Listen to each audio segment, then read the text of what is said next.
जब आपने कैंसर के बारे में सुना कि आपको कैंसर हो गया तो आपकी फर्स्ट फीलिंग कैसी थी? मैंने कभी कैंसर का नाम नहीं सुना था। आई was going through a lot physically कि बहुत दर्द हो रहा था एंड पैर में भी बहुत दर्द हो रहा था एंड रात को नींद नहीं आ रही थी। तो उस वे में I was a little sad कि ये हो क्या रहा है। इवेंचुअली ऐसे कोई फीलिंग नहीं थी कि मतलब मेरे को कैंसर खत्म होने के बाद पता चला कि मेरे को कैंसर था। डॉक्टर आपको सामने से आके बोला कि now you are cancer free, so how much you were excited? जब ट्रीटमेंट खत्म हो गया ना, जब डॉक्टर ने आके बोला आप कैंसर फ्री हो, तो वो सारी बेकार चीजें याद आती है कि आज सर्जरी हुई थी, आज कीमोथेरेपी चढ़ी थी, आज मेरे को ये साइड इफेक्ट हुआ था। मतलब अच्छा लगता है कि इतनी चीज झेलने के बाद अब वो मोमेंट आ गया है कि now you are cancer free and एक मोटिवेशन मिलती है कि to start an new healthy life. किसी को कैंसर हो गया है तो उसको क्या करना चाहिए? या तो आप उसको नेगेटिव वे में लो या तो आप उसको पॉजिटिव वे में लो, क्योंकि जो चीज होनी होगी वो हो गया, आप उसको चेंज नहीं कर सकते, बट आप उसके साथ कैसे डील कर रहे हो। क्योंकि बेसिकली जितना हम जो सोचते हैं ना वही चीजें हमारे साथ होती है।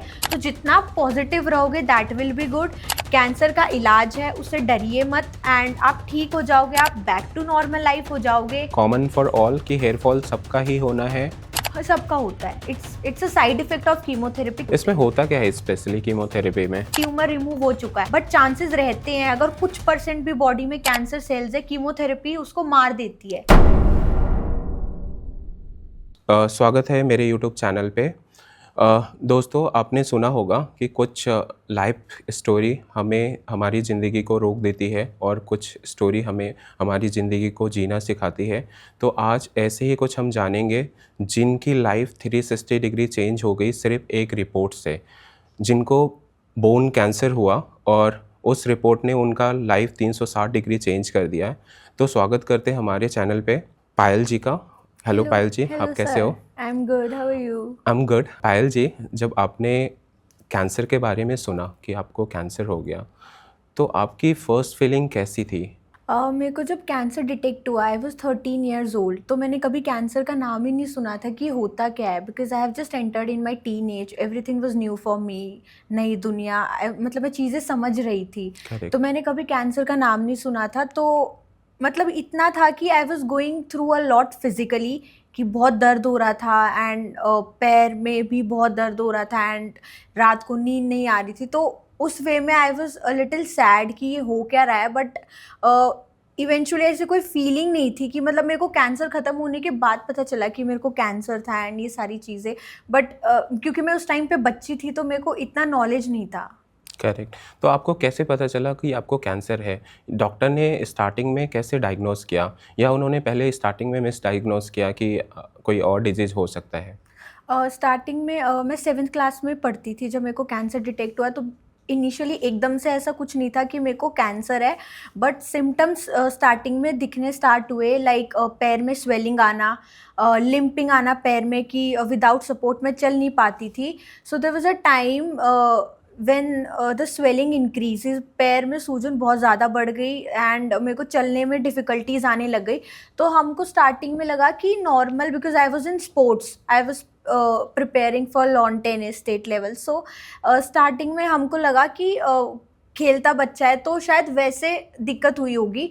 तो मैंने टेस्ट वगैरह कराए, x-ray, CT scan, PET scan, blood test, जितने भी टेस्ट होते हैं। तो every report came with the conclusion that I have reduction of calcium. तो उसके लिए डॉक्टर्स मेरे को कैल्शियम टैबलेट्स देते थे एंड पेन किलर्स देते थे। There was a time when they stop working. तब वहाँ से लगा कि कुछ सीरियस है, क्योंकि मेरी रिपोर्ट्स में कभी क्लियर नहीं हुआ था ये चीज़। तो हम रैंडमली, एक डॉक्टर ने सजेस्ट करा कि आप एक ऑन्कोलॉजिस्ट को दिखाओ। तो वहाँ से मेरी फर्स्ट बायोप्सी उन्होंने करी। First biopsy is a kind of minor surgery. तो फर्स्ट बायोप्सी में भी रिपोर्ट वाज नॉट क्लियर कि मेरे को क्या है, बिकॉज धुंधला धुंधला आ रहा था। सेकेंड बायोप्सी करी, again the report was not clear. Finally I underwent for the third biopsy, जिसमें इट वॉज क्लियर कि मेरे को स्टेज 1 बोन कैंसर है, जिसको हम ऑस्टियोसार्कोमा बोलते हैं and it is a very aggressive bone cancer. Okay. So ये आपको 13 के एज में हुआ था, राइट? तो आपको अब इतना बड़ा डिजीज़ जब आपको पता चला तो आपने कैसे अपने आप को मैनेज किया? क्या आपको डर नहीं लग रहा था कि अब मेरा ये लास्ट लाइफ़ होने वाला है? ऐसा कुछ आपका थॉट प्रोसेस दिमाग में चल नहीं रहा था उस टाइम? एक मेरा ना सपोर्टिव सिस्टम होता है ना कि आप कोई भी प्रॉब्लम में हो अपनी लाइफ में, बट आपके साथ अगर एक सपोर्ट सिस्टम होता है तो थिंग्स गेट इजी। तो आपको है कि आपके साथ सहारा है चलने के लिए, तो आप इजीली हैंडल कर लेते हो। तो my family was my biggest support system at that time. तो उन्होंने कभी ये चीज़ मेरे को फील ही नहीं होने दी कि मैं बीमार हूँ, या जो मेरा 1 साल का ट्रीटमेंट था मेरे को पता ही नहीं चला मेरा ख़त्म कब हुआ है होके भी। तो my family was there for me, and मेरे को कभी स्टार्टिंग में मेरे सामने कभी नाम नहीं लिया कि तेरे को कैंसर है। मतलब मेरे को बोलते थे कि तेरे पैर में गांठ है जिसके लिए तेरी कीमोथेरेपी चल रही है एंड वो पिघल जाएगी and then you will be fine again back on the track. तो फैमिली हमेशा एक सपोर्ट सिस्टम रहा है। तो उस टाइम पे मेरे को इतना रियलाइज़ नहीं हुआ, क्योंकि मेरे को लगता था कि अगर मेरी फैमिली इतना मेरे लिए वो नहीं कर रही, मतलब एक होता है ना आपको कोई प्रॉब्लम है, एक पेरेंट मतलब घर वाले ही बच्चों के सामने रो देते हैं कि ये प्रॉब्लम है, बट मेरी करेक्ट। फैमिली बहुत चिल रहती थी। मैं तो मेरे को लगता था मैं इतनी चीज़ों से गो थ्रू कर रही हूँ and they are so chill, तो मैं क्यों इतनी टेंशन लूँ। तो हाँ, I was going through a lot physically, but mentally कभी उन्होंने वो चीज़ मेरे को इफेक्ट नहीं होने करी। और जब आप 13th के एज में डायग्नोज़्ड हुए कैंसर, तो आपको रात में कैसे सपने आते थे? डर सा लग नहीं रहा था आपको काफ़ी? जब मेरे को ये चीज़ें चल रही थी, मेरी कीमोथेरेपी एंड ऑल चल रहा था, मेरे को नींद नहीं आती थी रात में, बिकॉज़ दर्द ही इतना होता था। बट ऑब्वियसली क्योंकि मैं एक टीनेज थी, तो मेरे को हमेशा अपने मतलब स्कूल डेज़ याद आते थे, क्योंकि मैं स्कूल नहीं जाती थी। मेरा करेक्ट। स्कूल बंद हो गया था, तो स्कूल में बच्चे क्या कर रहे होंगे, मेरे फ्रेंड्स क्या सोच रहे होंगे, आज ये हुआ होगा, आज ये पीरियड था, आज ये सारी चीज़ें। तो वो चीज़ें बैक ऑफ द माइंड ज़्यादा चलती है, एंड ये था कि बस जल्दी से ये चीज़ें ठीक हो जाएँ एंड लाइफ़ नॉर्मल हो जाए। ओके। सो आपको जब ट्रीटमेंट आपकी चल रही थी, तो आपके दिमाग में क्या डिफ़िकल्टीज़ फ़ेस कर रहे थे आप? आपको एंग्ज़ायटी वग़ैरह का कुछ प्रॉब्लम हो रहा था? क्योंकि क्या होता है इतना बड़ा डिज़ीज़ जब किसी को और स्पेशली जब टीनेज बच्चों को हो जाए, तो वो डर जाते हैं। तो क्या ऐसा आपको एंग्ज़ायटी या डिप्रेशन का फ़ीलिंग होता था? येस, जब मैं हॉस्पिटल में जाती थी, क्योंकि मैं कैंसर हॉस्पिटल में मेरा ट्रीटमेंट चला है, तो एवरीबडी देयर, छोटे से छोटा बच्चा 2 साल से लेके 20 साल तक का बच्चा, 60 साल का इंसान, दे वर डायग्नोस्ड विद कैंसर। तो उनको देख के थोड़ा डर भी लगता था कि मतलब इतनी अलग चीज़ें हो रही हैं, and then confined in that one room hospital में, वो चारों दीवारें देखना कि इसी कमरे में बंद रह के रह जाना। तो करेक्ट। वो डर लगता था, वो एंग्जाइटी होती थी, एंड लो भी फील होता था कि पता नहीं लाइफ इसके बाद कैसी रहेगी। बट एक मोटिवेशन भी मिलती थी उन्हीं बच्चों को देख के कि अगर ये तो मेरे से फिर भी छोटा है, इसको तो नॉलेज भी नहीं है इसके साथ क्या हो रहा है, मैं तो फिर भी करेक्ट। बड़ी हूँ। तो उनको देख के एक मोटिवेशन भी मिलती थी कि अगर ये लड़ सकते हैं तो फिर मैं क्यों नहीं लड़ सकती। तो इससे आप कम एज में काफ़ी मैच्योर हो गई, यस। करेक्ट? आपने ट्रीटमेंट में आपके साथ क्या-क्या प्रोसेस होता था? और कोई और ट्रीटमेंट, मेडिसिन्स? बेसिकली जब किसी को कैंसर डिटेक्ट होता है, उसको ट्रीट करने के 3 प्रोसीजर्स होते हैं। You have to go through surgery, chemotherapy क्या करती है, हमारे बॉडी में जो कैंसर सेल्स होती है उसको मार देती है। तीसरा होता है रेडियोथेरेपी। तो ये 3 प्रोसीजर होते हैं जिससे कोई भी कैंसर को ट्रीट किया जा सकता है। It depend on the diagnosis कि आपका कैंसर कौन सा है एंड डॉक्टर आपको कौन सा ट्रीटमेंट रिकमेंड कर रहा है। तो मेरे को जब कैंसर डिटेक्ट हुआ था, मेरी फर्स्ट स्टेज थी, तो मेरे को बोन कैंसर डिटेक्ट हुआ। तो डॉक्टर ने बोला आपको बोन कैंसर है, तो हम आपकी हिप बोन निकाल देंगे and we will fit something artificial in that, जिसकी वजह से आपके पैर में कुछ 19-20 का डिफरेंस आ जाएगा। ऑल्सो आपको 6 महीने बेड पे रहना पड़ेगा। That was the surgery procedure I have to go through. उसके बाद मेरी कीमोथेरेपी हुई थी। There are cycles of chemotherapy की, एक साइकिल में आपको 3 डोजेस चढ़ती हैं। तो ऐसे मेरी 15 कीमो साइकिल्स हुई थी एंड 10 सर्जरीज हुई थी। तो 1 साल के ट्रीटमेंट के बाद इन 2017 मेरे को कैंसर डिटेक्ट हुआ था एंड 2018 में मेरा ट्रीटमेंट ख़त्म हो गया था। ओके। और जब थेरेपी आपके साथ होता था, तो इसमें हेयर फॉल्स वगैरह या कुछ साइड इफ़ेक्ट्स वगैरह आपको फेस करना पड़ा? कीमोथेरेपी के साइड इफ़ेक्ट्स, बेसिक जो साइड इफ़ेक्ट होता है वो हेयर फॉल होता है, उसके अलावा चेहरा पीला पड़ना, कॉन्स्टिपेशन, लूज़ मोशन, कमज़ोरी आना, मुँह में छाले पड़ना, मतलब बहुत सारे साइड इफ़ेक्ट्स होते हैं। ऑल्सो बॉडी टू बॉडी भी डिपेंड करता है कि मेरी बॉडी कैसी है, या मेरे को कितने साइड इफ़ेक्ट्स हो रहे हैं, या मैं कितना झेल पा रही हूँ। तो साइड इफ़ेक्ट्स बहुत होते हैं कीमोथेरेपी के। ऑल्सो इस पे डॉक्टर रिकमेंड करते हैं आप जितना ज़्यादा पानी पियोगे उतने आप प्रिवेंट कर सकते हो कीमोथेरेपी के साइड इफ़ेक्ट्स। ऑल्सो बहुत सारे पेशेंट्स को ये भी माइंड में कन्फ्यूजन रहता है कि कीमोथेरेपी है, बाल उठ जाएंगे तो बाल वापस नहीं आएंगे। जैसे ही आपकी कीमोथेरेपी ख़त्म होती है उसके 21 दिन बाद आपके बाल बिल्कुल नॉर्मल आने स्टार्ट हो जाते हैं, एंड बहुत बेटर। ऐसा भी नहीं होता है कि बहुत सीधे सीधे बाल है या बहुत अजीब बाल है, बिल्कुल नॉर्मल ग्रोथ होती है। वो बस एक कीमोथेरेपी जब तक आपकी चल रही है वो हेयर फॉल होता है। ओके। कहते हैं ना कि मेडिसिन से बॉडी को ट्रीट करते हैं, तो आप अपने माइंड को कैसे ट्रीट करते थे इस फेज़ में? मैं ना अपने आप को डिस्ट्रैक्ट रखती थी लाइक इन एक्टिविटीज़, क्योंकि मैं बेड पे थी। मेरी सर्जरी हो रखी थी तो मैं उठ के बाहर खेलने भी नहीं जा सकती, तो गाने सुनना एंड दूसरे लोगों की स्टोरीज़ देखना कि इनको भी था, एंड उनकी स्टोरीज़ जानना, डांस वीडियोस देखना, मूवीज़। तो मेरा टाइम पास इन सब चीज़ों से ही होता था। ऑल्सो स्कूल के फ्रेंड्स से बातें करना। तो दीज वर द थिंग्स कि मैं अपने आप को कोप अप रखती थी। ऑल्सो मेरी फैमिली बहुत मोटिवेट करती थी मेरे को कि तू इस बीमारी से लड़ रही है, अब तेरे को तू ठीक भी हो जाएगी और तू दूसरों लोगों के लिए भी इंस्पिरेशन बनेगी कि तू इस चीज़ से गुजरी है, और तेरे को बताना है सबको कि ये सारी चीज़ें हुई है। क्योंकि किसी को कैंसर डिटेक्ट होता है, फैमिली बताने में भी डरती है कि करेक्ट। हमारे बच्चे को ये बीमारी है। बट आप उसको पॉजिटिव वे में लोगे, because it's all about mindset कि आप करेक्ट। उसको कैसे ले रहे हो। कैंसर सिर्फ एक बीमारी है जिसका इलाज भी है और जिसके बाद आप ठीक भी हो जाते हो। बस एक ना कैंसर सुनते ही जो वर्ड हमारे पहले दिमाग में आता है दैट इज डेथ, कि इसके बाद तो लाइफ ही नहीं है। करेक्ट। क्योंकि कैंसर का इलाज है, हर चीज़ है, इट्स अबाउट माइंडसेट, गाइडेंस जो हमको चाहिए। जब आपको पता चला आपको कैंसर हो गया, आपकी ट्रीटमेंट स्टार्ट हो गई, तो क्या आप खाली टाइम निकाल के कैंसर के बारे में रिसर्च करना स्टार्ट कर दिया था? सिम्पटम्स वगैरह के बारे में स्टडी करना स्टार्ट कर दिया था? क्योंकि क्या होता है कि जब हमें कोई बीमारी लगती है या हमें लेट्स से हमें बुखार हो गया, तो हम क्या करते हैं कि कोशिश करते हैं डॉक्टर के पास जाने से पहले हम कोशिश करते हैं, आज के टाइम पे सबके पास टेक्नोलॉजी है, बेसिस टेक्नोलॉजी रिसर्च करते हैं, कुछ हो सके तो वो चीज़ें अपने लाइफ में इम्बेड करते हैं और फिर उसको टैकल करते हैं। तो ऐसा क्या आपने कुछ स्टार्ट किया था रिसर्च? मैंने ट्रीटमेंट के बाद ये चीज़ें स्टार्ट करी है। ड्यूरिंग माई ट्रीटमेंट इतना फ़ोन नहीं था मेरे पास, या मैं इतना मतलब मैच्योर नहीं थी, क्योंकि I was going through a lot. तो क्योंकि आज ऑपरेशन हो गया मेरा, देन उसके साइड इफ़ेक्ट्स हो रहे हैं, देन आज कुछ और हो रहा है, आज दवाई चढ़ रही है, तो इतना वो टाइम नहीं लगता था। बट आफ्टर माई ट्रीटमेंट मैंने बहुत रिसर्च करा है कि बेसिकली, क्योंकि मेरे को भी लगता था कि कैंसर है तो पता नहीं मैं इस चीज़ से बाहर आई, बहुत बड़ी बात है। बट जब मैंने और लोगों की स्टोरी सुनी कि मैं तो बहुत नीचे हूँ, इससे बुरा भी लोगों के साथ होता है, ऐसे भी लोग हैं जिनको 10-10 बार कैंसर है और करेक्ट। वो ठीक हो चुके हैं। It's all about the will power also.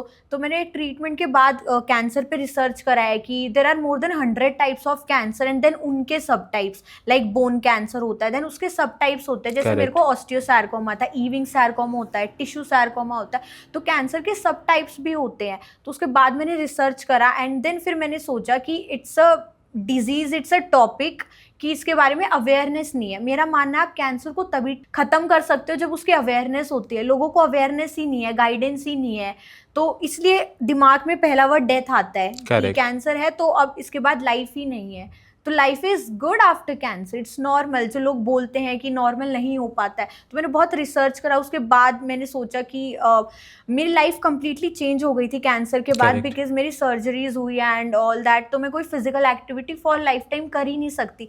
तब मैंने सोचा कि मेरे से जितना होगा एटलीस्ट मेरे पास, क्योंकि लोग ना लाइव एग्जाम्पल देख के ज़्यादा मोटिवेट होते Correct, हैं। correct. एक है कि कहानियाँ सुन के, एक आपके सामने कोई इंसान उसी चीज़ से प्रभावित होके खड़ा है, अब ठीक है, एंड देन वो आपको ज़्यादा मोटिवेशन मिलती कि यार ये तो लाइव एग्जाम्पल है। तो तब मेरी फैमिली ने भी मेरे को एक पुशअप दिया कि तू सोशल मीडिया पे डालना स्टार्ट करिए चीज़ें, तेरे को तो खुद हुआ है तो अपना एक्सपीरियंस शेयर कर। तब वहाँ से चीज़ें मैंने स्टार्ट करी। करेक्ट। और जब आपकी हिप की सर्जरी हुई थी, हिप बोन की सर्जरी हुई थी, कितना टाइम लगा था रिकवर होने में और क्या डिफ़िकल्टीज़ आपको फेस करना पड़ा था? ओके, पहली बात तो डिपेंड करता है body to body, also will power also. Correct, मेरे को बोला था सर्जरी के बाद कि आपको 6 महीने बेड पे रहना है, बट मेरी विल पावर थी, मेरे को अंदर से था कि नहीं, मैं इस चीज़ के लिए तो नहीं बनी हूँ कि 6 महीने मैं बेड पे ही रहूँगी। एंड तब मैंने उस टाइम पे मेरे अंदर से ये था कि मेरे को जल्दी जल्दी ठीक होना है। करेक्ट, तो मैंने अपना जो 6 महीने का बेड रेस्ट था वो 2.5-3 महीने में मैंने ख़त्म कर लिया था।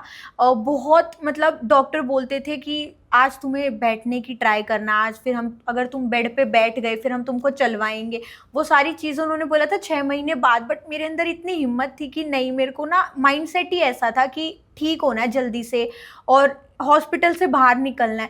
ऑल्सो फैमिली सपोर्ट सिस्टम वो इतना पॉजिटिव रखते थे माहौल को कि तो उस टाइम पे मैंने अपना बेड रेस्ट भी जल्दी ख़त्म कर लिया था। ऑल्सो कुछ पेशेंट्स ऐसे होते हैं बहुत डिप्रेस हो जाते हैं, पहले ही फैमिली भी बहुत डिप्रेस हो जाती है, वो जो ट्रीटमेंट है ना आपका लंबा खिंच जाता है, करेक्ट, क्योंकि कीमो भी चल रही है, साइड इफेक्ट्स अगर आपके बढ़ते हैं उतना ही आपका ट्रीटमेंट लंबा खिंच जाएगा।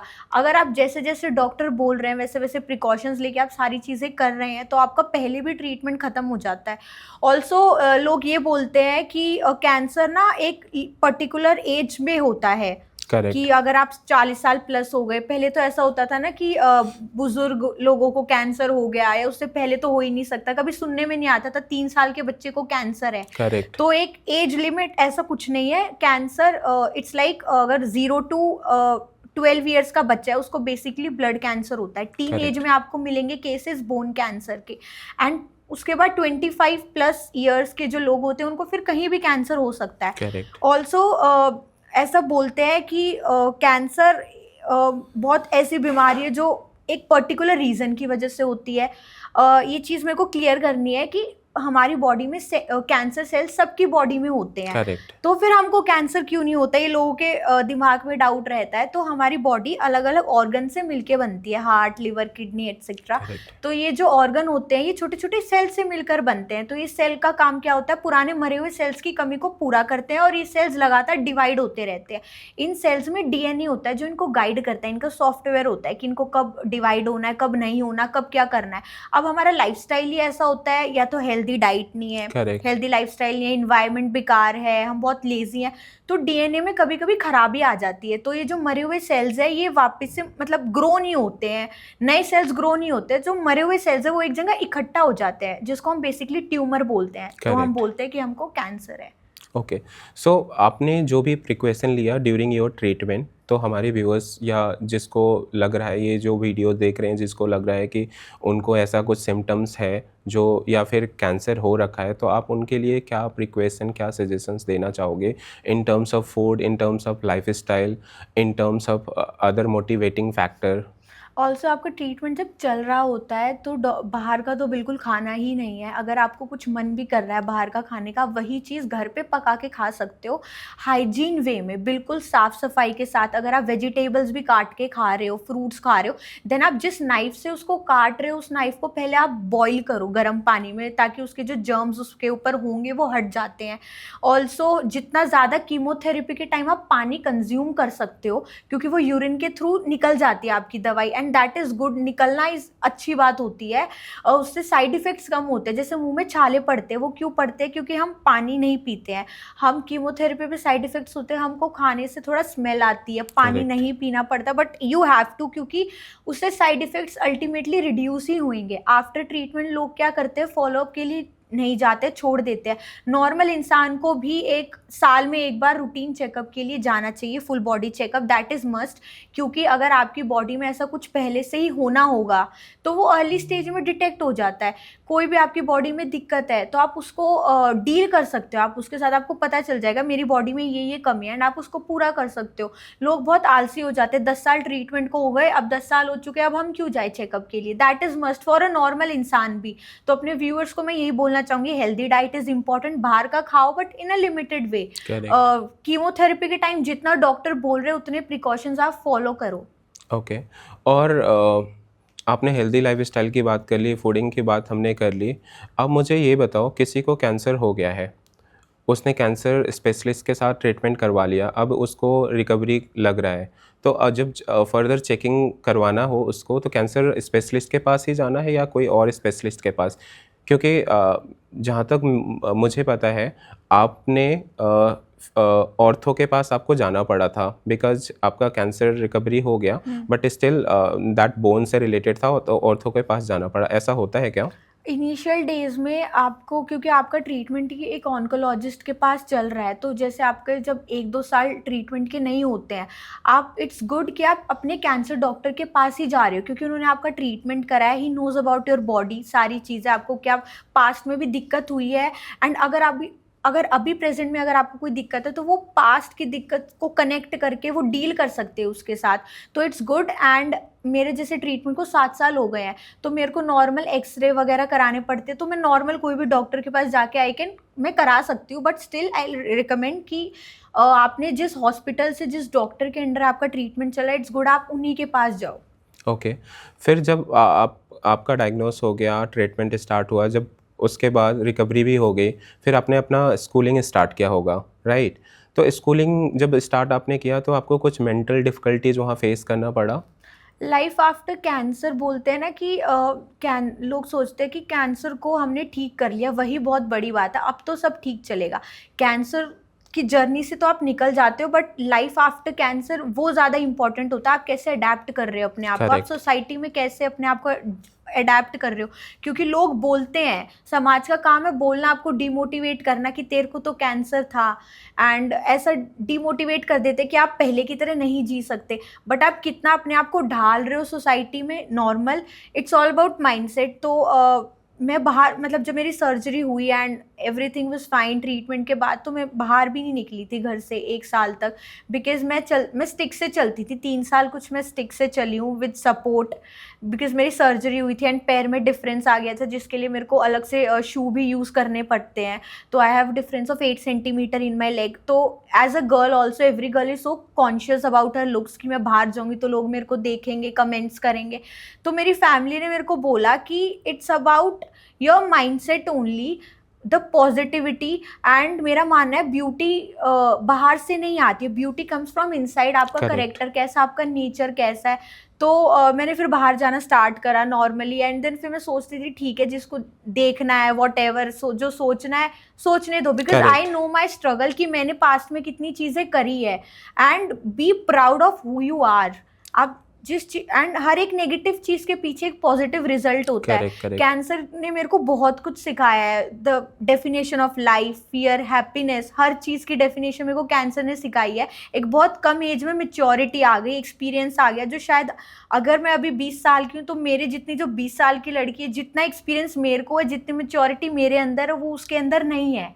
तो Correct. That is also. And मैं जब स्कूल जाती थी तो मेरे को थोड़े बच्चे ऐसे देखते थे, स्टूडेंट्स की स्टिक के साथ चलते हुए आ रही है, तो मेरे को थोड़ा मेंटली प्रॉब्लम होता था कि Correct. सब देख रहे हैं, पूछ रहे हैं, बट फिर मैंने सोचा कि नहीं, क्योंकि अगर मैं दूसरों के सोचने पे या उनके कमेंट्स करने पे जीऊंगी तो फिर मैं नहीं जी पाऊंगी। Correct. Once you accept your self the way you are, you are proud of who you are, then फिर कोई कुछ भी बोले आपको फर्क ही नहीं पड़ता है। वो आपको फिर जीना मुश्किल हो जाता है कि आप सिर्फ दूसरे के पॉइंट ऑफ व्यू से जी रहे हो कि वो क्या सोचेगा।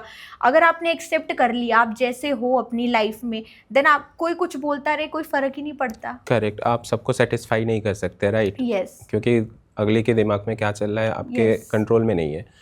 जब आपकी लेग में आप बता रहे हो कि 19-20 का फ़र्क था, तो वो रिकवर हो गया कैंसर ठीक होते ही, या फिर स्टिल वो चैलेंजेस आपको फेस करना पड़ता है? हाँ, पोस्ट सर्जरी साइड इफ़ेक्ट्स मेरे को हुए। मेरा ट्रीटमेंट 2018 में फिनिश हो गया था, बट इन 2022 मेरे को सर्जरी साइड इफ़ेक्ट्स हो गए। मेरे पैर, क्योंकि मैं 13 साल की थी मेरी सर्जरी हुई, पैर छोटा बड़ा हो गया, बट ग्रोइंग एज तो थी, तो मैं 18, 19, 20 साल की हुई, तो मेरे पैर की हाइट बढ़ गई, क्योंकि ग्रेजुअली मैं छोटी थी एंड मैं बढ़ूंगी तो वो हाइट भी बढ़ेगी, तो ग्रेजुअली पैर की हाइट बढ़ी। एक की सर्जरी हो रखी थी, एक पैर की सर्जरी, एक पैर नॉर्मल, तो दोनों इक्वली ग्रो नहीं कर सकते, तो Correct. एक ज़्यादा ग्रो कर गया, एंड वो डिफरेंस आई गेस 2 सेंटीमीटर था उस टाइम पे, इट्स नाउ 8 सेंटीमीटर। तो हाँ, उसके साइड इफ़ेक्ट्स मेरे को करने पड़ते हैं, अभी झेल रही हूँ मैं कि मेरे को शूज़ अलग यूज़ करना पड़ता है, बॉडी डिसबैलेंस हो जाती है। फिर मेरी बैकबोन में प्रॉब्लम आ गई थी, मेरे को स्कॉलियोसिस डायग्नोस्ड हो गया था। स्कॉलियोसिस इज जब आपकी बैकबोन होती है वो सेंटर से साइडवेज में शिफ्ट हो जाती है। ओके। उसके लिए आई यूज़ ब्रेसेस एंड अभी वो भी 90% रिकवर हो गया है। एंड शूज़ वाला for life time I have to, because इसके लिए in my case there is no treatment कि ये इक्वल हो जाता है। सर्जरीज होती हैं, लिम्ब लेंथनिंग सर्जरी होती है जिससे आपके पैर की हाइट बढ़ा के आपको इक्वल वो कर देते हैं, but not in my case because वो रिस्क नहीं ले सकते हैं। करेक्ट। तो but still I am living because I am proud of who I am today. मैंने Correct. बहुत चीज़ें देखी है लाइफ में, एंड डिसेबिलिटी का टैग लगना इज ऑल्सो नॉट ईजी कि आपको लाइफ टाइम अब ऐसे रहना है। बिकॉज कोई इंसान अगर हेल्दी पैदा हुआ है एंड उसकी लाइफ में ऐसे कोई ड्रास्टिक इंसिडेंट हो जाता है, देन उसके साथ अडेप्ट करना for life time is difficult. But it's about कि मैं कितना पॉजिटिव रह रही हूँ करेक्ट। एंड मैं कितना चीज़ों के साथ डील कर रही हूँ। तो मेरे को पता है मेरी स्ट्रगल लाइफ की क्या है, and I am happy today. जितना भी कैंसर बहुत नेगेटिव था, ठीक है हुआ, बट जितना भी मेरे को फेम मिला है, मेरे को जितना लोग जानते हैं, मेरे को देख के इतने लोगों के चेहरे पे स्माइल आती है, तो इट्स लाइक वर्थ इट। कि कोई नेगेटिव चीज़ हुई बट इतनी चीज़ें मेरे को शायद कभी मैं मिलती भी नहीं, मेरे को जितना कैंसर होने के बाद मेरे को मिल गई। सो आई एम हैप्पी। करेक्ट। और जब आपका ट्रीटमेंट हुआ तो कोई एक टेक्नोलॉजी है जो आप इंडिया में फर्स्ट पर्सन थे जो आपके ऊपर वो टेक्नोलॉजी यूज हुआ था, तो आप क्या उस पर एक्सप्लेन करोगी वो क्या ओके था? यस। तो बेसिकली जैसे कैंसर सर्जरीज होती हैं, तो सर्जरी के बाद जैसे किसी के पैर की सर्जरी हुई, पैर नहीं रहा, तो लोग क्या करते हैं, ऑन्कोलॉजिस्ट के पास ही जाते हैं, कैंसर डॉक्टर के पास ही जाते हैं। Correct. बेसिकली वो है सिर्फ कैंसर को ही वो ट्रीट कर सकते हैं, बट जो डिसेबिलिटी वाली चीज़ है उसकी इंडिया में बहुत कम लोगों को नॉलेज है। Correct. That should be treated under prosthesis and orthosis department, जिसमें जो भी हमारे नकली पैर, हाथ या इससे रिलेटेड जो भी चीज़ें वो वही डॉक्टर देखते हैं। तो इसके लिए हमारे अलग डॉक्टर्स होते हैं। तो जैसे किसी की भी अगर सर्जरी होती है या कुछ भी बॉडी पार्ट आर्टिफिशियल होता है, एनीथिंग, तो you should be treated under that department, not in the oncologist one. तो मेरी जब बैकबोन में मेरी प्रॉब्लम आई तो मेरे को ब्रेसेस यूज़ करने पड़ते थे। पहले मैं ऑन्कोलॉजिस्ट के पास ही जाती थी कि इसको Correct. कैसे ट्रीट करूँ। He can't treat that because वो कैंसर के डॉक्टर है। तो मेरे जो फिजियोथेरेपिस्ट थे उन्होंने मेरे को रिकमेंड करा कि आप Deendayal, there is a hospital Deendayal institute for physical disabled person, तो मैं वहाँ पे गई एंड वहाँ पे मेरा बैकबोन का एंड पैर का ट्रीट हुआ था। तो इंडिया में एक टेक्नोलॉजी है 3D scan and print technology. जैसे पहले के टाइम में क्या होता था, अगर किसी का हाथ पैर नहीं है तो मैनुअली उसके जो नकली हाथ पैर थे आर्टिफिशियल, वो डिज़ाइन करके हमको बनाने पड़ते थे। Correct. अब ऐसी टेक्नोलॉजी आ गई है 3D print and scan technology, जो कंप्यूटर ही बनाता है आपका बॉडी पार्ट प्रॉपर स्कैन करके कि कहाँ कहाँ लूप होल्स है, कहाँ कहाँ आपको प्रॉब्लम है एग्जैक्टली। तो वो मशीन ही आपको वो डिवाइस बना के देती है, and that is very beneficial. क्योंकि लाइक जैसे मेरी बैकबोन में प्रॉब्लम थी, अगर मैं मैनुअल ब्रेसेस मेरे डॉक्टर बनाएंगे तो क्योंकि ह्यूमन माइंड है, Correct. ह्यूमन डॉक्टर हैं, तो वो थोड़ी गलती कर सकते हैं कि अगर मेरी कमर इतने डिग्री बेंड है, अगर 5 डिग्री बेंड है, मे बी वो मेजरमेंट ले ले 6 डिग्री बेंड है, बिकॉज ह्यूमन मैनुअली बन रही है वो चीज़। Correct. बट टेक्नोलॉजी ऐसी आ गई है 3D print and scan technology की, वो प्रॉपर आपका मेजरमेंट करती है, इतना डिग्री यहाँ से बेंड है, ये प्रॉब्लम है, एंड यहाँ से फिर वो उसे हिसाब से आपको वो आर्टिफिशियल डिवाइस बना के देती हैं। तो इंडिया में फर्स्ट टेक्नोलॉजी आई थी 3D print and scan technology, जो मेरे ऊपर यूज़ हुई थी, जिसमें मेरे को 3D ब्रेसेस मिले थे, एंड मैं इंडिया की पहली लड़की थी जिस पे टेक्नोलॉजी यूज़ हुई है for the backbone problem, and वो विद इन अ ईयर मेरी 90% रिकवर भी हो गई। जब आपकी ट्रीटमेंट हो रही थी तो कौन से हॉस्पिटल में हो रही थी और वहाँ पे कितना सपोर्ट मिलता था आपको? मेरा ट्रीटमेंट राजीव गांधी में चला है, Rajiv Gandhi cancer institute and research centre in Delhi only. Also guidance नहीं है लोगों के पास, वो सोचते हैं कि कैंसर में ऑब्वियसली पैसा लगता है, but there are funds like PM fund होता है जिसमें आपको 5 लाख की मदद मिलती है। कैन किड्स होते हैं जो आपको कीमोथेरेपी फ्री में प्रोवाइड करते हैं। NGOs होते हैं जो आपकी हेल्प करते हैं फाइनेंशियली और इमोशनली भी आपकी हेल्प करते हैं। Correct. साइकोलॉजिस्ट प्रेजेंट होते हैं हॉस्पिटल में, जो आपको अगर mental you are going through, because ये चीज़ सुनने के बाद झटका तो लगता ही है, एंड एक गाइडेंस देना सारी चीज़ों में। साइकोलॉजिस्ट आर देयर आज हॉस्पिटल में जो बच्चों के साथ भी डील करते हैं। अगर किसी को चाइल्डहुड कैंसर है तो पीडियाट्रिक डिपार्टमेंट हमारे अलग से बने हुए हैं। तो मेरा ट्रीटमेंट इस हॉस्पिटल में चला था। ऑल्सो बहुत सारे फंड्स, एनजीओज, बहुत सारी चीज़ें होती है जो आपको हेल्प करती है। करेक्ट। तो किसी को कैंसर डायग्नोस या हुआ, उसको ऐसा कुछ पता नहीं है, तो आप उनको कैसे गाइड करना चाहोगे कि ऐसा कुछ सिस्टम है कि जहाँ पे अंडर वन रूफ सारे फैसिलिटीज़ अवेलेबल हो, या कोई इंस्टीट्यूशन हो जो सारे सपोर्ट्स देता हो, जहाँ in terms of guidance, in terms of ये funds, in terms of medicines?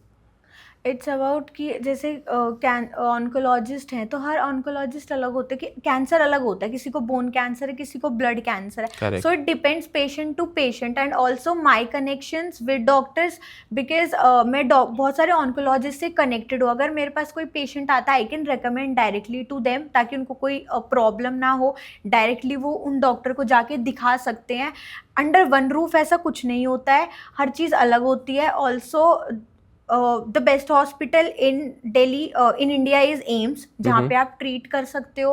अगर बिकॉज मेरे कनेक्शंस वहाँ पे भी है, एंड अगर कोई पेशेंट आता है I can help directly to them, I can give guidance financially if they need any help, emotionally if they need any help, I am there for them.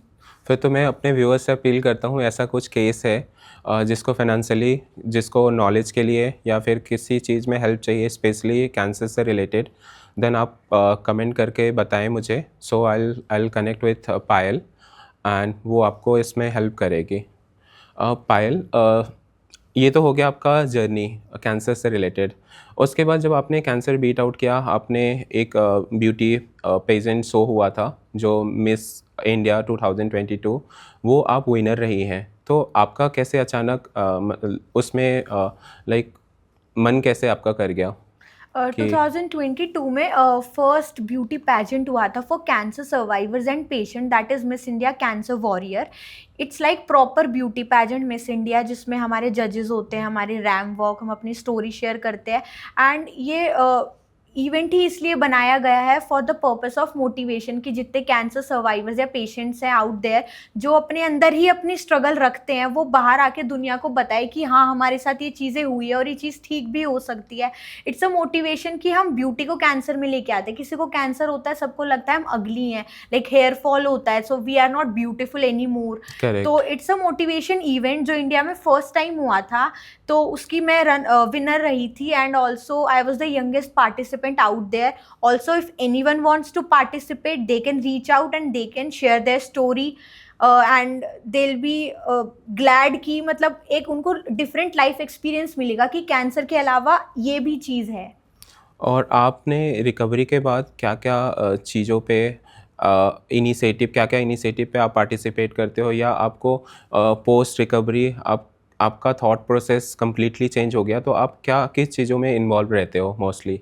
Post treatment मैं try करती हूँ अलग अलग cancer survivors and patient से जुड़ना, उनका mindset, उनसे बात करना कि उनके दिमाग में क्या चल रहा है। बिकॉज ऑन गोइंग ट्रीटमेंट चीज़ें, आपका माइंडसेट अलग होता है एंड आपका ट्रीटमेंट ख़त्म हो जाता है, आप उस चीज़ से निकल चुके हो, तब आपका माइंडसेट अलग होता है कि ये तो मैंने सर्वाइव कर लिया, ये तो क्या ही था। करेक्ट। एंड ड्यूरिंग ट्रीटमेंट बहुत चीज़ें माइंड में चलती है, पता नहीं क्या होगा, बच भी पाऊंगा या नहीं, या क्या डिफ़िकल्टीज रहेंगी, लाइफ आफ्टर कैंसर कैसी होगी। Also I have connected with a lot of NGOs जो इवेंट्स कराते हैं। एंड कैंसर इज़ नॉट कि सिर्फ हॉस्पिटल तक, अभी तो कैंसर इतना मतलब लोग काम कर रहे हैं विलेजेस में भी। करेक्ट। वैक्सीन्स लग रही है कैंसर की, लाइक सर्वाइकल कैंसर वैक्सीन होती है जो आपको फ्यूचर, लाइक एचपीवी जो डिजीजेज आपकी Correct. होती है वो आपका प्रिवेंट करती है। सो ऐसी वैक्सीन्स भी है जो फ्यूचर कैंसर भी प्रिवेंट करती है। Also I am running my NGO which works for cancer awareness, and मैं ट्राई करती हूँ जितना मैं लोगों का माइंडसेट बेसिकली चेंज कर पाऊँ, क्योंकि इतना डर है कैंसर का दिमाग और दिल में हमारे, आई थिंक वो निकालना बहुत इंपॉर्टेंट है। ओके। और पोस्ट रिकवरी आपको कोई टाइम फ्रेम होता है जिसमें आपको रेगुलर चेकअप कराना होता है? जैसे ही आपका ट्रीटमेंट ख़त्म होता है 3 महीने तक तो आप, लाइक आफ्टर एवरी 3 मंथ्स आपको चेकअप के लिए जाना पड़ता है। जैसे जैसे आपके ट्रीटमेंट को टाइम होता है, लाइक 1 साल हो गए, 2 साल हो गए, तब आपको साल में एक बार चेकअप के लिए जाना पड़ता है। और देयर इज़ चांसेस, ऐसा कुछ डॉक्टर बोलते हैं कि एक बार कैंसर रिकवर हो गए आप, तो अब दोबारा नहीं होगा? रिलैप्स के चांसेस रहते हैं, बट ऑल्सो वही लाइफ आफ्टर कैंसर आप कैसे अडेप्ट कर रहे हो, आप कितने प्रिकॉशंस ले रहे हो। मेरा जब ट्रीटमेंट ख़त्म हुआ था मैंने 1 साल तक बिल्कुल बाहर का नहीं खाया था। I maintain all the particular and necessary precautions, hygiene, everything. मैंने रेगुलर चेकअप नहीं छोड़ा, मैं जैसे डॉक्टर बोलते थे हर 3 महीने बाद आना है तो मैं जाती थी। तो precautions is mandatory. Also her cancer का अलग अलग डॉक्टर बताते हैं। लाइक मेरे को ऑस्टियोसार्कोमा था, उन्होंने बोला कि आपके 3 ईयर सर्वाइवल, अगर आपके पहले 3 साल अच्छे से निकल जाते देन ये बीमारी वापस नहीं आएगी। तो करेक्ट। 3 साल मैंने बहुत अच्छे से प्रिकॉशंस लिए। ब्लड कैंसर में थोड़े से चांसेस रहते हैं, बट ऑल्सो प्रिकॉशंस आप अच्छे से ले रहे हो सारी चीज़ें, तो वो चीज़ नहीं वापस आती है। करेक्ट। और मैंने सुना है आपको बहुत सारे प्रेसिडेंट से हो गया, प्राइम मिनिस्टर से हो गया, बहुत सारे मिनिस्टर से बहुत सारे अवार्ड्स मिले। कुछ आप उसके बारे में कोई इवेंट के बारे में आप थोड़ा सा बताना चाहोगे? I have been awarded with the president Draupadi Murmuru, and then I have been awarded with India's Real Life Heroes Award by the governor of Sikkim. And then I have been awarded with Women Influencers Award 2024. It's about your journey. आप क्योंकि मैंने ये चीज़ें face करी है, it's about the life struggle कि मैं इस चीज़ से बाहर आई हूँ। एंड वो इट्स अ एप्रिसिएशन कि लोग आपको इस काम के लिए अप्रिशिएट कर रहे हैं, एंड इट्स गुड। एक मोटिवेशन मिलती है आपको कि आप इस चीज़ से बाहर आए, एंड देन आपको अप्रिसिएशन मिलती है, देन और मोटिवेशन आती है कि अब लाइफ में कुछ और अच्छा करना है। और आप कोई एनजीओ चलाती हो, वो एनजीओ करता क्या है? आप कुछ Sumita explain Cancer Society is already there in West Bengal, and I'm running its first branch in New Delhi. Basically हम हेल्प करते हैं अगर कोई कैंसर पेशेंट आ रहा है दिल्ली से बाहर का, लाइक वेस्ट बंगाल से कहीं से भी, देन इन दिल्ली मैं उनको गाइड करती हूँ कहाँ पे ट्रीटमेंट कराना चाहिए, फाइनेंशियली हेल्प करती हूँ, रहने के लिए जगह भी प्रोवाइड करती हूँ। So all the necessary things I can do from my side I do. So इसमें इंडिया से किसी भी कोने से आ सकता है या ओनली वेस्ट बंगाल से फ्रॉम रिलेटेड? इंडिया कहाँ से भी आप हो, एंड अगर आपका ट्रीटमेंट दिल्ली में चल रहा है, you can reach out there. Okay. और इसमें ऐसा भी होता है कि आपका ट्रीटमेंट कहीं और चल रहा है, बट आप if you are not getting proper support you can take transfer to another hospital? अगर डॉक्टर रेफर करता है, क्योंकि रिस्क नहीं ले सकते हम, अगर एक हॉस्पिटल में आपका ट्रीटमेंट चल रहा है देन वो शिफ्ट तभी करते हैं अगर उससे अच्छी टेक्नोलॉजी या उससे अच्छा ट्रीटमेंट के चांसेस वहाँ पे हैं। देन डॉक्टर अगर रेफर करता है देन ही आपको ट्रांसफ़र लेना चाहिए। और इसके अलावा आपके क्या क्या इंटरेस्ट है? आप बेसिकली क्या करते हो to keep your self busy and motivated? अभी मेरे ट्रीटमेंट को 7 साल हो चुके हैं, and life is going good. मतलब बहुत एक्सपीरियंस मिल गया है लाइफ में। अभी तो मैं लॉ कर रही हूँ, एंड मेरा सपना है कि मैं जितना मैं कैंसर को कभी, मतलब मेरे को हुआ तो मैं उस पर काम करना कभी छोड़ नहीं सकती। Also I will prepare for the judiciary, ताकि मेरे को जज बनना है, ताकि मैं और भी जो नीडी लोग हैं जिनको ज़रूरत है मैं उनकी हेल्प कर सकूँ। ओके। आपने बहुत सारे सोसाइटीज़ के लिए कोई इनिशिएटिव्स वगैरह में पार्टिसिपेट कर रखा है, तो आप पर्सनली जाके लोगों से कनेक्ट होते हो या लोग आपके पास आते हैं? इट्स अबाउट कॉन्टैक्ट्स, क्योंकि मैं सोशल मीडिया पे डालती हूँ, एंड देन वहाँ से कोई देखता है, एंड देन वहाँ से अगर मैसेजेस आते हैं देन मैं जाती हूँ। और आपका कोई सजेशंस, किसी को कैंसर हो गया है तो उसको क्या करना चाहिए? मोस्टली क्या होता है, specially I wanted your suggestion in respect of जो हेजिटेशन होता है कि इसको छिपाना चाहिए, सोसाइटी के सामने लाना नहीं चाहिए, या फिर सबके साथ खुल के ये चीज़ें शेयर करना चाहिए? मैं ये बोलना चाहती हूँ सबको कि अगर कैंसर हो गया, इट्स अबाउट माइंडसेट। अगर कैंसर हो गया है तब आपको अब कैसे डील करना है, या तो आप उसको नेगेटिव वे में लो या तो आप उसको पॉजिटिव वे में लो, क्योंकि जो चीज़ होनी होगी वो हो गया, आप उसको चेंज नहीं कर सकते, बट आप उसके साथ कैसे डील कर रहे हो। क्योंकि बेसिकली जितना हम जो सोचते हैं ना वही चीज़ें हमारे साथ होती है। तो जितना पॉजिटिव रहोगे that will be good. Cancer का इलाज है, उससे डरिए मत, एंड आप ठीक हो जाओगे, आप बैक टू नॉर्मल लाइफ हो जाओगे। एंड ठीक है, अगर हो गया तो दैट्स, आप कुछ नहीं कर सकते, बट अभी आप क्या कर सकते हो, आपके हाथ में कि आप कैसे उसके साथ डील कर रहे हो। So just be positive, and life यहाँ पे एंड नहीं होती है। लाइफ में बहुत प्रॉब्लम्स है, किसी को सपोर्ट सिस्टम की प्रॉब्लम है, किसी को फाइनेंशियली प्रॉब्लम्स है। So it's a part of life कि अप्स एंड डाउन सबकी लाइफ में आते हैं, और यही अप्स एंड डाउन्स आपको स्ट्रॉन्ग बनाते हैं कि कोई भी नेगेटिव चीज़ है हमेशा उसके पीछे एक पॉजिटिव रिजल्ट ज़रूर होता है। करेक्ट। सो आपके लाइफ में बिफोर एंड आफ्टर क्या चेंजेस हुए? Life has completely changed. मेरे को अपना करियर पहले स्पोर्ट्स फील्ड में बनाना था, सर्जरी हो गई, मैं लाइफ टाइम कोई फिजिकल एक्टिविटी भी नहीं कर सकती, but still I dance. Doctor still are shocked कि ये डांस भी कैसे करती है, इसकी इतनी बड़ी सर्जरी हो रखी है, फिजिकल एक्टिविटी करती है कैसे। बट मेरी बॉडी को पता है कि आप क्या कर सकते हो। डॉक्टर कहीं ना कहीं आपको बोल देगा कि आप ये चीज़ नहीं कर सकते, कहीं ना कहीं आपकी बॉडी को पता होता है कि आप क्या कर सकते हो या क्या नहीं कर सकते हो। तो कैंसर के बाद मैंने सोचा है कि मेरा इंटरेस्ट सोशल सर्विस में ज़्यादा है, कि मैं अपने से नीचे वाले लोगों को देखती हूँ ना कि ये तो मेरे से भी ज़्यादा प्रॉब्लम फेस कर रहे हैं, उनकी Correct. हेल्प करना, उनको मोटिवेट करना।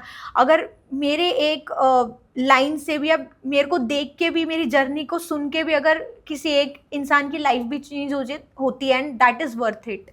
आज के टाइम पे major reason of cancer is food, right? So still आप किस टाइप के फूड पसंद करते हो? क्योंकि बाहर के जंक फूड तो ऑब्वियसली डॉक्टर भी मना करते हैं, that is the main reason.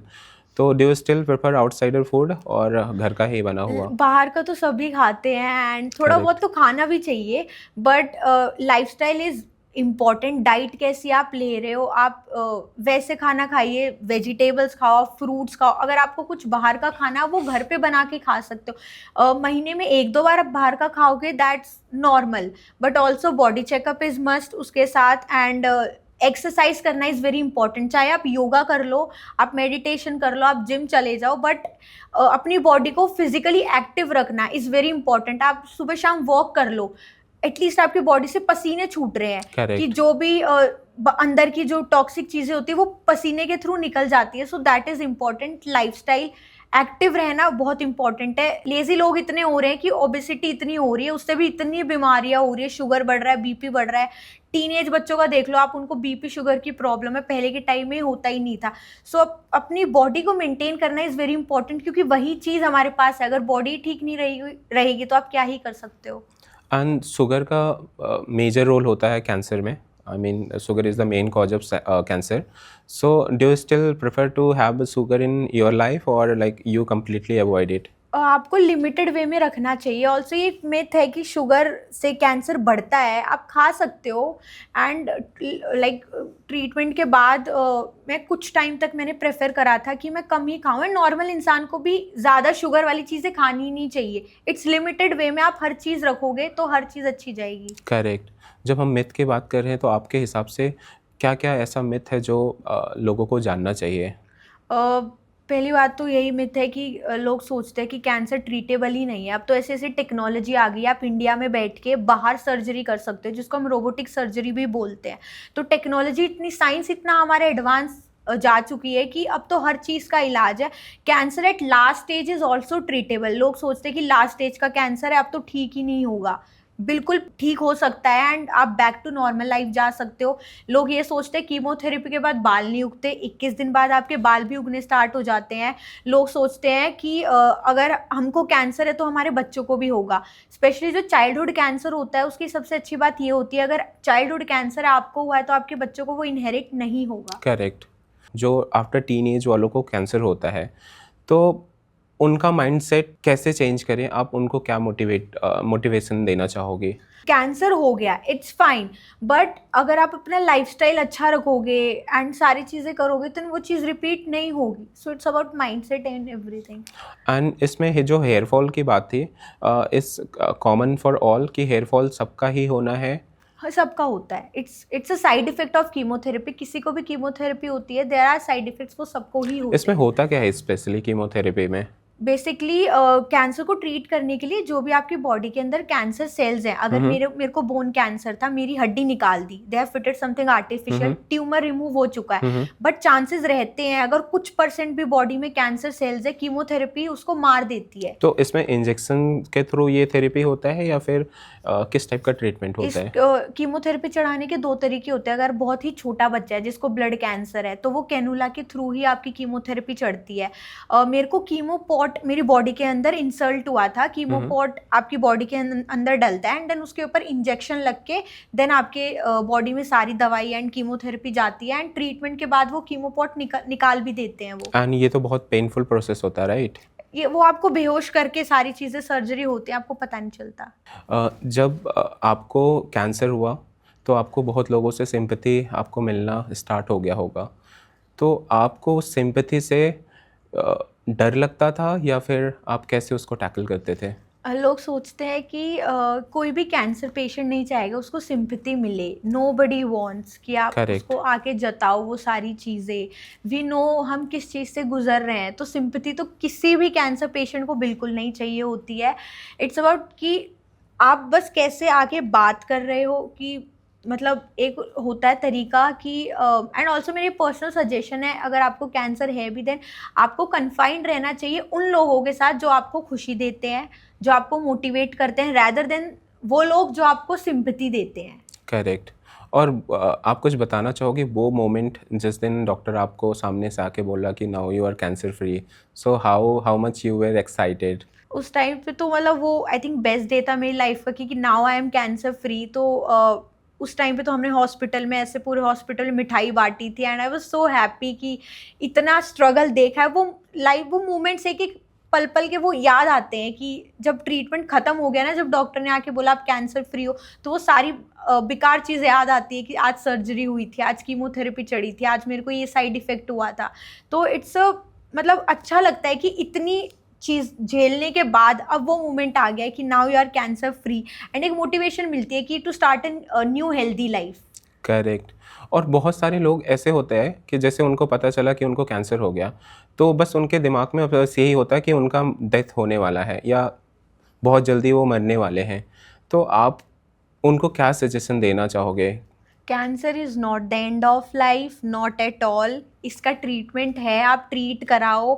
And कोई भी अगर गाइडेंस, आपकी डॉक्टर्स भी तो होते हैं, वो आपको गाइड करते हैं ना कि ये एनजीओ आपकी हेल्प करता है। डॉक्टर्स आर देयर जो आपको गाइड करते हैं कि यहाँ से आपको फाइनेंशियल हेल्प मिलती है। कुछ लोग पूछते ही नहीं है। तो अगर आपको कहीं भी गाइडेंस प्रॉब्लम लग रही है, एटलीस्ट आप अपने हॉस्पिटल के जिन भी डॉक्टर से आपका ट्रीटमेंट चल रहा है, आप उनसे रीच आउट करो, कहाँ से क्या हेल्प मिल सकती है।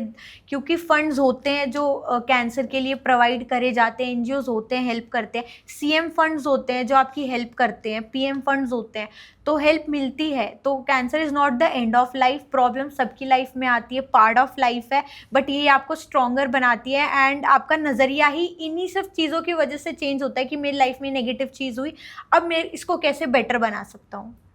Correct, correct.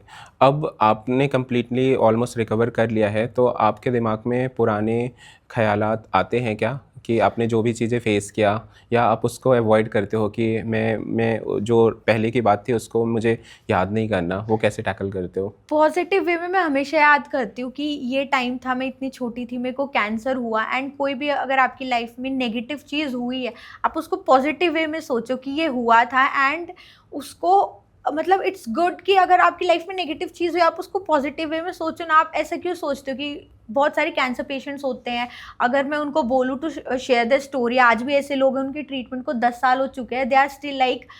मेरे को रीज़न ये मिलता है सामने से कि अल्टीमेटली हम ह्यूमन हैं, हमारे इमोशंस है। तो अगर हम वापस से अपनी कैंसर जर्नी शेयर करेंगे, शायद हमको कैंसर वापस हो जाए। करेक्ट, तो कहीं ना कहीं से स्टिग्मा भी अटैच है, इतना डर है कैंसर का, तो ठीक हो जाता है। ट्रीटमेंट है, पार्ट ऑफ लाइफ है। तो सबको मैं यही बोलना चाहूँगी कि खुश रहो, हेल्दी रहो, and just enjoy. And problem सबकी लाइफ में आते हैं, deal with it positive way में, क्योंकि आगे चल के यही चीज़ें याद आती कि मेरे साथ ये हुआ था, यही मोमेंट्स हमको याद आते हैं। करेक्ट। और लास्ट में आप मेरे व्यूअर्स को या अपने तरीके अपने साइड से कुछ सोशल मैसेज देना चाहोगे? मैं बोलना चाहूँगी not just about cancer, life में सबकी लाइफ में प्रॉब्लम्स हैं, बट वो आपका एंड नहीं है। Correct. And just live your life fully. And हमको नहीं पता हमारी ज़िंदगी कितनी बड़ी है कितनी छोटी है, तो just live every moment. Thank you Payal ji, thank you अपना सो प्रेशियस मच। टाइम देने के लिए, thank you so specially much for having अपना मी। लाइफ, अपनी जर्नी, आपने जो मेहनत की, जो अपने लाइफ से फ़ाइट किया एंड आपने रिकवरी की, उसके बारे में शेयर करने के लिए थैंक्स। एंड मैं अपने व्यूअर्स से यही बोलना चाहूँगा, किसी को कैंसर है या ऐसा सस्पिशन है कि कैंसर है, उससे रिलेटेड कोई क्वेरीज़ हैं, कुछ डिटेल जानना चाहता है, तो वो कमेंट के थ्रू हमें अपना कमेंट भेजें, और हम उस आपके कमेंट्स को पायल जी के साथ शेयर करेंगे, एंड पायल जी आपसे कनेक्ट होएंगी और आपको जितना पॉसिबल हेल्प हो सकेगा हेल्प करेंगी। Thank you.